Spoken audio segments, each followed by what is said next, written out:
नमस्कार दोस्तों, मैं अंकुर उपाध्याय स्वागत करता हूं आप सभी का आपके अपने YouTube channel share market analysis में।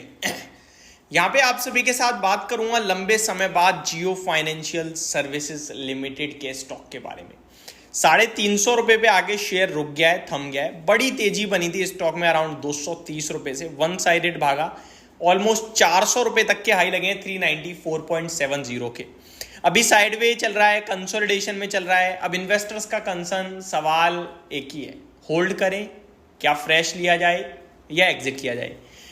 ये सारी चीजें आपके साथ डिस्कस करने से पहले लास्ट वीडियो मैंने म्यूचुअल फंड के ऊपर बनाई थी, जहां पे म्यूचुअल फंड स्कीम्स कौन से स्टॉक से एग्जिट होते हुए दिखी है मई मंथ में, उसका डेटा डिस्कस किया। उसमें से एक नाम जियो फाइनेंशियल का भी था, जिसमें से number of schemes around 11 scheme कम हुई है। 11 म्यूचुअल फंड जो है उन्होंने एग्जिट किया है मई में एज कंपेयर टू अप्रैल। और स्टॉक अगर केवल और केवल ईयर टू डे देखा जाए, यानी कि जनवरी 1 से आज तक, तो एग्जैक्टली 52% के रिटर्न्स दे रहा है। बहुत अच्छे रिटर्न दिए।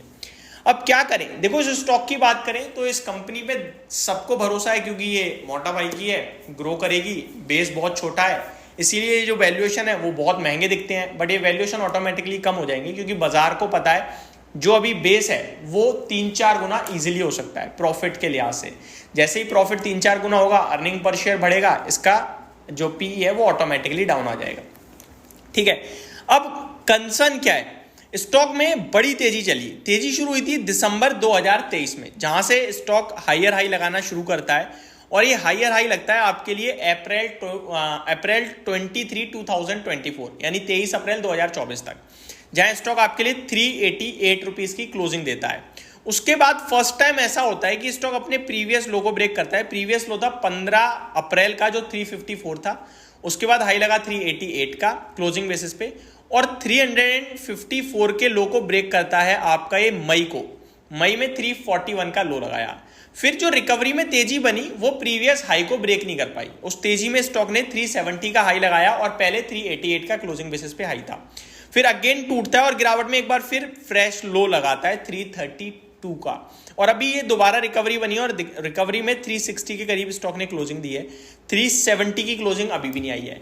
तो अगर मैं देखूं दिसंबर से अप्रैल हायर हाई था, और अप्रैल से जून अभी तक टिल नाउ लोअर लो बन रहा है चार्ट्स पे। अब ऐसे में क्या करें क्या ना करें। देखिए ऐसी सिचुएशंस में हमारे पास छोटा डेटा है नेगेटिव साइड का। छोटा डेटा नेगेटिव क्यों है, क्योंकि इसमें टॉप को ब्रेक नहीं कर रहे हैं और जो प्रीवियस लो होता है उसको बार बार ब्रेक कर रहे हैं। उससे पहले जर्नी ऐसे ऐसे थी और ये पीक बना, अभी जर्नी ऐसे ऐसे आ रही है। ठीक है जी, यहां पे 2 लोअर लो बन चुके हैं और अभी हाई पे जो है प्रीवियस हाई को अभी तो ब्रेक नहीं करा। अगर ये वापस नीचे गया तो ये उम्मीद कर सकते हो आप 330 को ब्रेक करें। ठीक है, क्योंकि लोअर लो की चार्ट फॉर्मेशन होगी। तो अब यहां पे सीन क्या बन रहा है, सीन बन रहा है कि अगर 370 के ऊपर निकलकर क्लोजिंग आती है 2 दिन, तो स्टॉक ये जो लोअर लो की फॉर्मेशन है इससे आगे आ जाएगा और जितनी गिरावट थी वह खत्म हो जाएगी। आपका सपोर्ट बन जाएगा जो प्रीवियस लो होगा। जो प्रीवियस लो यानी कि अभी के हिसाब से देखा जाए तो वो तो बहुत नीचे 332 है, तो वो नहीं रखेंगे हम रखेंगे 350 के करीब का। तो ध्यान से समझिएगा, 370 के ऊपर निकलने पे पॉजिटिव होना है। दूसरा ऑप्शन ये है कि स्टॉक वापस यहीं से घूम जा रहा है, तो हमारे पास आ जाएगा भैया हायर, जो प्रीवियस हाई था उसको ब्रेक नहीं करा, हायर लो रह गया और लोअर लो बन रहा है, तो वापस से 330 325 के करीब आएगा, वहां आप उठाओगे इसे। समझ रहे हो बात को। तो 2 केस बन रहे हैं बाइंग के, एक 325 से 330 की रेंज में और दूसरा ब्रेकआउट 370 के ऊपर। अगर 2 दिन मेरे को कंटिन्यू क्लोजिंग मिलती है, ओपन मार्केट में 370 से मेरा मतलब नहीं है, मेरा है क्लोजिंग से, वो भी 2 दिन। अब उस बीच में पता चले आज 371 बंद हुआ, कल 390 ही हो गया सीधे, तो फिर तो निकल गया हाथ से।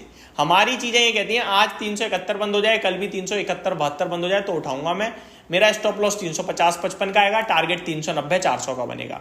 इनकेस नीचे जाता है तो घूमने दूंगा, बिल्कुल बॉटम के करीब उठाने की कोशिश करूंगा, और बॉटम बनने की अराउंड जो कोशिश होगी वो मुझे लगता है 325 के करीब की होगी, क्योंकि वो फ्रेश लो हो जाएगा टेक्निकल टर्म्स पे। तो ये एक सिनेरियो बन रहा है, पूरा चार्ट्स पे ही बात करिए। अब आ जाता हूं थोड़ा सा फंडामेंटल्स पे। तो देखो इस कंपनी पे भरोसा सबको है, पेमेंट एग्रीगेटर बन रही है कंपनी, बारकोड लगा रही है कंपनी, आप ट्रायल बेसिस पे चल रही है कंपनी, लोन को लेकर अच्छा इनका व्यू है। तो फाइनेंशियल सर्विसेज में मोटा भाई बड़ा मार्केट खींच देंगे। इन्वेस्टमेंट पर्पज से आप इजीली 450 रुपए का लक्ष्य रख के इसको होल्ड कीजिए लॉन्ग टर्म के लिए। और अगर 325-300 करीब आता है तो वहां आप इन्वेस्टमेंट पर्पज से जरूर लीजिएगा, ताकि आप 400-450 रुपए का अच्छा मुनाफा बना सकें।